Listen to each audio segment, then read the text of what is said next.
दोस्तों नमस्कार, मैं मिथिलेश आपका स्वागत करता हूं अपने चैनल लाइव न्यूज 5 पर। दोस्तों हमारे साथ आज मौजूद हैं किसान यूनियन के प्रदेश महासचिव चंजीत यादव जी।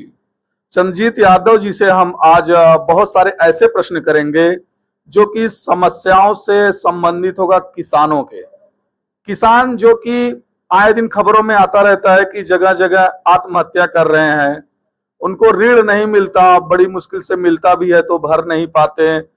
मौसम खराब हो जाता है, कभी जो है भगवान का जो है प्रकोप लग जाता है कि बारिश के समय में सूखा पड़ जाता है, और जब बारिश नहीं करना होता तब जाके बाढ़ आ जाती है और किसानों की बहुत सारी फसलें जो है वो तबाह हो जाती हैं, बर्बाद हो जाती हैं, कभी कभी पत्थर पड़ जाते हैं।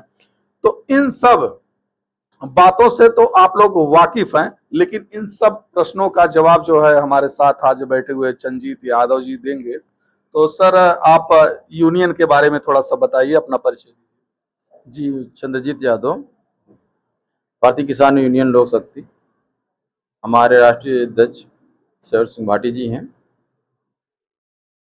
और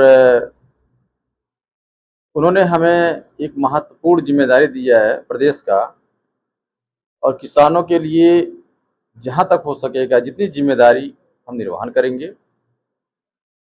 किसानों की समस्याओं को सरकार से लड़के दिलाने की या समाधान करने की कोशिश करेंगे। तो सर कितने समय से आप यूनियन के साथ जुड़े हुए हैं? अभी तो यूनियन हाल ही में जुड़े हैं। इसके पहले हम संगठन हमारा चलता भी है, ऑल इंडिया प्राइवेट कर्मचारी कल्याण एसोसिएशन के नाम से, और तमाम जो हमारे संविदा पे आउटसोर्सिंग के माध्यम से जो लड़के कंपनियों में काम करते थे, उनकी हक की लड़ाई के लिए हम आंदोलन के माध्यम से या गवर्नमेंट के माध्यम से जैसी होती थी मदद करने के लिए तैयार रहते। तो क्या क्या समस्याएं फेस करनी पड़ती थी आपको जब आप यूनियन चलाते थे मजदूरों का? देखिए, समस्याएं तो बहुत है। कहा जाए तो नाखून, पैर के नाखून से सर के बाल तक मजदूरों के पास समस्या ही समस्या है। फिर भी कुछ महत्वपूर्ण जो है कि लगभग हर मजदूर के साथ ये दिक्कतें जरूर आती हैं जो यूनियन के साथ नहीं जुड़ा होता। देखिए सर, यूनियन के साथ जुड़ा हो या ना जुड़ा हो, चाहे वो किसान का बेटा ही वहाँ रोजगार के लिए प्राइवेट कर्मचारी बनता है और उनके ही घर आके वो किसानी का काम करता है। यानी वहाँ जाके 8 घंटा ड्यूटी करता है, 10 घंटा ड्यूटी करता है, उसके बाद बेचारा आके किसानी का काम करता है। और गवर्नमेंट के पास उनके लिए सोचने का वक्त ही नहीं है, चाहे वो कर्मचारी हो प्राइवेट या किसान। सबका शोषण हो रहा है। आप ही बताइए पत्रकार महोदय कि बताइए, आउटसोर्सिंग के नाम पे देख लीजिए, आउटसोर्सिंग के नाम पे 5,000 8,000 रुपया गवर्नमेंट वेतन देती है जी। अब कंपनी को 10 लाख 18,000 दे, 20,000 दे, मैं नहीं जानता। सेंट्रल गवर्नमेंट का यही नियम है कि न्यूनतम वेतन 18,000 होता है। अनस्किल्ड, स्किल्ड जो है 20-22,000 होते हैं। लेकिन आप सर्वे कर लीजिए, आप अपने घर से, यही पावर हाउस से लेके, ब्लॉक से लेके, तहसील से लेके, यहाँ तक ग्राम सचिवालय का जो संविदा होगा, किसी को भी 5,000 8,000 6,000 से ज्यादा किसी को मानदेय नहीं मिलता। वो भी टाइमली नहीं मिलता, कभी 2 महीने 3 महीने, कभी एकदम नहीं मिलता। लोगों को आंदोलन नहीं करने देती, आंदोलन करते हैं तो एजेंसियां उनको छांट के बाहर कर देती है। मिला जुला के कहे कि एकदम शोषण 100% है, जो गवर्नमेंट के कान तक जू नहीं रेंगता। और रही बात किसान की, आप देख लीजिए, आपने कहा ओला पड़ता है, प्रकृति की मार से किसान एकदम आत्महत्या करते हैं।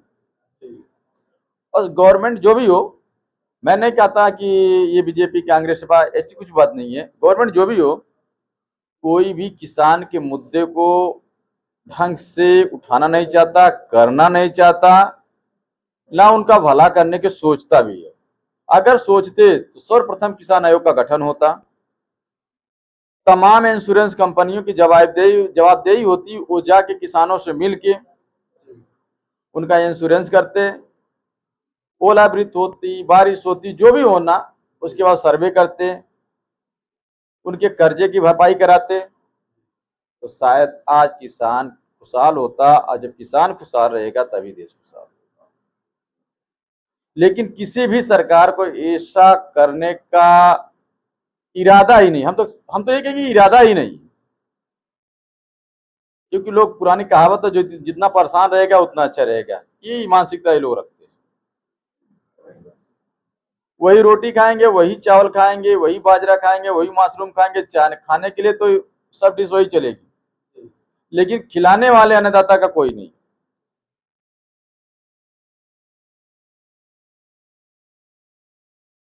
तो हम तो गवर्नमेंट को आपके माध्यम से, मीडिया भाइयों के माध्यम से कहना चाहते हैं, इनके लिए उचित व्यवस्था किया जाए, आयोग का गठन किया जाए, इंश्योरेंस का काम किया जाए, इनका लोन माफ किया जाए, क्योंकि किसानों का लोन तो माफ करना एक तरह से पुण्य का काम है। किसान कभी भी अपने लागत से ज्यादा कमा नहीं पाता। अरे मैं तो यहाँ बेहुदाओं को सुंदर संसद भवन में कहते हैं कि ये गेहूं बोने के बाद 100 बीज निकलता है, उसमें से 100 क्यों निकलता है? अरे वहां छोड़ दीजिए ना, काहे सांसद भवन में बैठे हो, काहे विधानसभा में बैठे हो, आकर खेती करके देखो ना, बराबर 100 बीज कैसे निकलता है। लेकिन ऐसी सोच, ऐसी मानसिकता के अगर लोग रहेंगे, हमारे देश का विकास संभव नहीं है। और रही सही कसर जो है छुट्टा पशुओं ने पूरी कर दी है। भाई इसकी तो बात ही निराली है। अब इसके लिए मैं तो यही कहूंगा कि गवर्नमेंट चाहती है कि किसान और खत्म हो जाए। अगर गवर्नमेंट की ये मानसिकता नहीं होती तो कोई योजना बनाने से पहले उसका प्रबंध किया जाए। जैसे गवर्नमेंट कोई भी योजना लाती है, उसके पहले सारी व्यवस्था कर लेती है। गवर्नमेंट कोई भी योजना लाना चाहती है, उसके पहले सारी व्यवस्था कर लेती है। तो छुट्टा पशुओं की व्यवस्था क्यों नहीं हुआ? ठीक है, व्यवस्था नहीं हुआ, बट अब तो होना चाहिए था। हुआ क्या?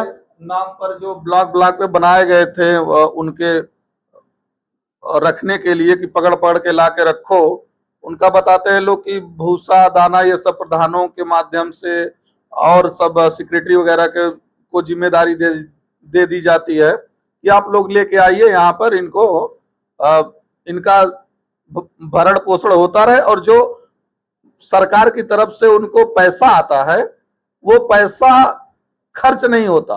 वो कुछ लोग ऐसे बैठे रहते हैं जो खा जाते हैं, पशुओं का चारा का भी पैसा खा जाते। देखिए महोदय, इसका जिम्मेदार कौन है? सरकार। सरकार भ्रष्टाचार को जीरो टॉलरेंस करती है, और उसी के नीचे, अच्छा आप ही बता दीजिए हमको, तमाम विभाग के मंत्री, सांसद, विधायक सारे लोग रोड से जाते हैं ना? जी जी। अरे यहाँ तो छोड़ दीजिए सर, लखनऊ के गलियों गलियों में बैठे पड़ेंगे जी, मुख्यालय की बात कर रहा हूं। क्या ये सरकार को दिख नहीं रहा है? ये महापाप हो रहा है। ये गौ संरक्षण के नाम पे महापाप हो रहा है। आप रास्ते चले जाइए, किसी के बैल के बता रहा हूं, इतने मोटे मोटे पैर हो जाते हैं, एक्सीडेंट बहुत सारा एक्सीडेंट होता है, कैंसर टाइप का हो जाता है। कहाँ पशुपालन विभाग है? कहाँ आला अधिकारी हैं? कहाँ डीएम है? कहाँ आपके प्रधान है? कहाँ सेक्रेटरी हैं? कहाँ गए सब लोग? ये सब दिखावा है। बस कहने का मतलब यही है, मनमानी ढंग से चलाना है, जैसे चल जाए वैसे। किसान बेचारे क्या करेंगे? आत्महत्या ही करेंगे ना। एक खेत में सपोज एक छोटा सा किसान, उसको 4 बीघे की जमीन हो, अब 20 जानवर घुस जाए, उसकी फसल तो खत्म हो गई। वो लोन लेके बैंक से केसीसी करके बैठा है, मैनेजर नोटिस देगा, उसके घर और 2 लोग जाएंगे, इतना टार्चर करेंगे, उसके पास कोई माध्यम नहीं रहेगा, बेइज्जती होती है, उब जाता है, लास्ट में जहर खा लेता है या फांसी लगा लेता है। तो बड़े बड़े लोगों की पूंजीपतियों का सबका माफ होता है, किसानों का माफ नहीं होना चाहिए। बिल्कुल। यानी किसान अगर हाथ खड़ा कर दें तो आप ही बताइए देश की क्या हालत होगी। किसान कभी भी ये सोच के काम नहीं कर पाता कि हम इतना लगाते हैं इससे ज्यादा कमा लेंगे। वो तो सिर्फ एक ही चीज जानता है, भगवान के भरोसे। मैं कर्म कर रहा हूं, आगे भगवान की मर्जी। अब भगवान बन के बैठे हैं रोज सरकार में, चला रहे हैं, वो भगवान है। वो चाहे तो एमएसपी मिलेगी, वो चाहे तो बीज का दाम मिलेगा, वो चाहेंगे तो जानवर खाएंगे, जैसी उनकी मर्जी वैसा चलेगा। ये बताइए अगर आयोग बनता, मंडी समिति का गठन बढ़िया से होता, तो अभी जब किसान के पास, गांव से छोटे कस्बे बता रहा हूं, किसान के पास अगर टमाटर हो जाता है 2 रुपए किलो कोई नहीं खरीदता। बराबर। यही किसान का जैसे टमाटर खत्म होता है वैसे 100 रुपए बिकने लगता है। ये बताइए कहां से, ये कौन सी नीति। अगर गवर्नमेंट किसान के बारे में सोचती कि मंडी लगाती, कैंप लगाता, सारे फसल को, चाहे वो हरी सब्जियां कोई भी हो, उसको खरीदता, स्टोर करता, जब यहां कमी पड़ती गवर्नमेंट उसको मार्केट में लाती, कम दाम में सारे लोगों को बढ़िया सब्जी उपलब्ध होती कि नहीं होती। आयात निर्यात का साधन बनाते। अगर हमारे तरफ बढ़िया भिंडी निकल रही, करेला निकल, लौकी, तरुई, जो भी हो, हम गेहूं, चावल, बाजरा, मूंग की बात नहीं कर रहे हैं, हरी सब्जी की बात कर रहे हैं। लोग कहते हैं बड़ी महंगाई आ गई। अगर इसको स्टोर करते या आयात करते या निर्यात करते, जो महंग है उसको आप बेचिए, जो सस्ता है उसको लाइए। ये सब प्रक्रिया बनानी पड़ेगी, या तो बनी पड़ी है, लोग परेशान करना चाहते हैं। लेकिन सरकार में बैठे हुए लोगों को तो बस केवल कमीशन चाहिए होता है, जितने योजनाएं लगाते हैं, कमीशन, भ्रष्टाचार, इसी में उनका पेट भर जाता है, उन्हें किसी के बारे में सोचने की जरूरत नहीं। जी जी, जिस दिन ये लोग सोच लेते तो हमारा प्रदेश बहुत तरक्की करता, हमारा देश बहुत आगे बढ़ता। लेकिन इनको सोचने का मौका नहीं ना। मैंने आपसे कहा जब तक नीयत और नीयत दोनों साफ नहीं होगी तब तक देश का और किसान का भला नहीं होगा। अब देखिए, हम लोग आपके माध्यम से, संगठन के माध्यम से सरकार को चेताएंगे, चेताना चाह रहे हैं, चेताते रहते हैं। अब वो इस बात को मानते हैं, नहीं मानते हैं तो आंदोलन करेंगे। आंदोलन जब करेंगे तो फिर हम लोगों को जेल में डाला जाएगा। यानी समाधान नहीं है, इसको दबाया जाएगा। किसी भी सरकार की बात कर रहा हूं, उनके पास बल है, फोर्स है, पुलिस है, मिलिट्री है, कुछ भी लगा सकते हैं, रोड खनवा सकते हैं, जेसीबी है, बुलडोजर है। अरे आप तो देख ही रहे थे जी बिल्कुल, बॉर्डर पे आप देख रहे थे ना, 600-700 किसान मरे थे जब आंदोलन हो रहा था किसान यूनियन का। तो अभी तक उसके बारे में सरकार की तरफ से उसको टाल मटोल करके हटा दिया जाता है, उसके बारे में कोई जवाब देने के लिए तैयार नहीं है। उन्हें कांग्रेसी, तो उन्हें कुछ और, उन्हें एक पार्टी का एक क्षेत्र का सीमित करके रख दिया जाता है कि इस आवाज को जो है राष्ट्रीय स्तर पर कोई स्थान न मिले। मैं तो न्यूज देख रहा था उस समय, आप तो पार्टी बेसिस की, अरे वो तो खालिस्तानी आतंकवादी भी घोषित कर दिए जाते हैं। हम लोग देख रहे थे, यही आप लोग थे, आप ही मीडिया थी, आप ही लोग किसानों को इस तरह कहते हैं। अब ये नहीं समझ में आता कि आप उससे कहलवाया जाता है कि आप अपने विवेक से कहते हैं, ये तो आप ही जानेंगे। लेकिन मैं इतना जरूर दावा करता हूं, अगर आप लोग सही दिशा में काम करें तो किसान का भी भला होगा, देश का भी भला होगा। आप अपनी चटकारता को छोड़ दीजिए, संवैधानिक रूप से काम करिए। आप हमारे चौथे स्तंभ हैं। देखिए देश अपने आप डबल में हो। टीआरपी के लिए देश को गुमराह ना करे, किसान को गुमराह ना करे।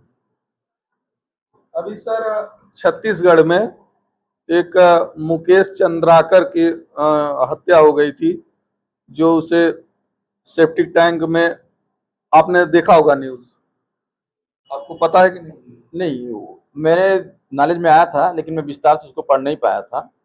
वो ये क्या मैं था कई बार कि रोड में भ्रष्टाचार का उसने न्यूज बनाया था, तो उसकी वजह से उसे मार दिया गया। और जब पत्रकारों का जो यूनियन है, जब उसके अंदर बातचीत लोग करते हैं, ग्रुप में हम जुड़े हैं काफी, तो उसमें आता है कि पत्रकार पूरे समाज की आवाज उठाता है, पूरे देश की आवाज उठाता है, लेकिन जब उसके साथ कोई घटना घटती है तो कोई यूनियन आगे नहीं आता, जनता सड़क पर नहीं आती। इसके बारे में आप क्या कहें? इसका एक मुख्य कारण है पत्रकारिता के ऊपर से लोगों का विश्वास खत्म होना। अगर पत्रकार स्वतंत्र रूप से रहते तो हर लोग आपके साथ रहते, लेकिन जब पत्रकार खुद एक विशेष दल, पार्टी या लोग की बात करता है तो यहाँ सारे लोग चुप हो जाते हैं, क्योंकि बारी तो सबकी आनी है। आज किसान का आएगा, कल आपका आएगा। जी बिल्कुल, आप किसान का नहीं उठाएंगे तो हम आपका साथ क्यों देंगे? यूनियन आपका साथ क्यों देगा? आप खुल के निर्विरोध एकदम बात करिए, अपने संवैधानिक रूप से बात करिए, आप चौथा स्तंभ बनाए रहिए, भ्रष्टाचार को खोलिए, देखिए संगठन, यूनियन सब आपके साथ रहेंगे।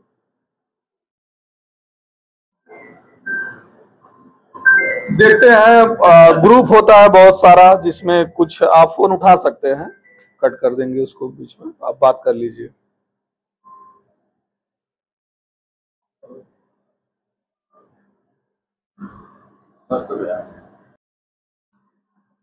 आपने सही कहा, लेकिन पत्रकारों में खुद यूनियन नहीं है, बहुत सारे यूनियन अलग अलग बने हैं। और मैंने अपने अनुभव से ये देखा है कि मैं जौनपुर गया था रिपोर्टिंग करने, बिजली विभाग का जो है हड़ताल जब चल रहा था उत्तर प्रदेश में, प्राइवेट कर किया जा रहा था, तो मेरे साथ घटना हुई थी कि मेरा आईडी कार्ड देखने के बाद हाथापाई की नौबत आ गई थी जौनपुर जिले के पत्रकारों के साथ।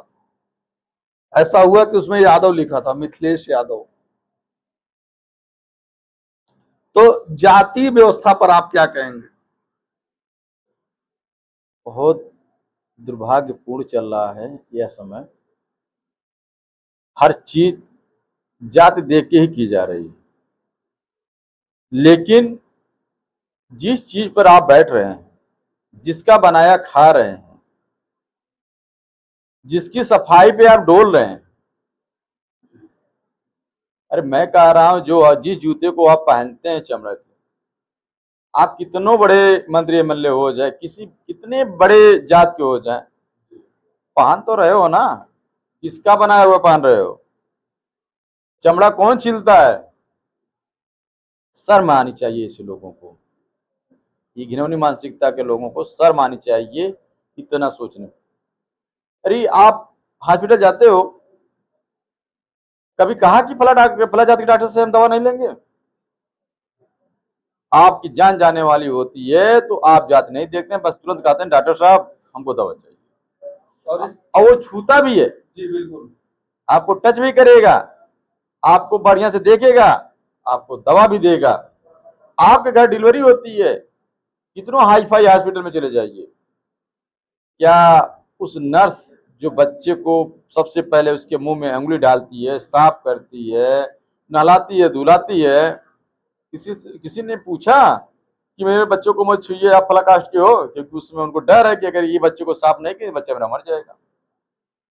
जहां डर वहां जाति नहीं है, जहां वोट है वहीं जाति। ये जातिवादी मानसिकता के गुलाम बना के लोगों को बांट के राज करने की जो मानसिकता चल रही है, ये अंग्रेजों द्वारा थी। रूल एंड डिवाइड, सेम वही प्रोसेस अब नए भारत, इसको हम नए भारत कहेंगे, इन नए भारत में चल रहा है। ये चीजें खत्म होनी चाहिए, क्योंकि जो इस मुद्दे को उठा रहा है, जात को उठा रहा है, जिसका बनाया हुआ खा रहा है, जिसके द्वारा खेती किया गया, मजदूर तो किस कास्ट का वो तो नहीं जाना ना, और जान भी रहा तो उसी कास्ट से करवाएगा। अरे मजदूरी वही नहीं करेगा जिसके पास कुछ नहीं होगा, चाहे वो ओबीसी हो या शेड्यूल हो, दो ही तो होंगे ना। तो उनका छुए अनाज नहीं खाना चाहिए यार, शर्म आनी चाहिए ऐसे गद्दारों को, नहीं खाना चाहिए। किसान भाई जो मजदूर है वो तो किसी भी जाति का हो सकता है ना, ऐसे लोगों को खाना नहीं चाहिए। भेड़ बकरे मुर्गी मुर्गा तमाम काट रहे हैं, कौन काट रहा है? और सब खा भी रहे हैं सब। नहीं, कौन काट रहा है? मैं उन्हीं से पूछ रहा हूं, कौन काट रहा है? दिन भर जातिवाद, शाम को मुर्गे मीट बकरे। आप वेटर देखिए कितनी बड़ी होटल में चले जाइए, वेटर की कोई जात पूछता है? अंदर खाना कौन बना रहा है किसी को पता है? ये मूर्ख हैं, मूर्ख बना रहे हैं और मूर्ख लोग बन रहे हैं, किसी का इनको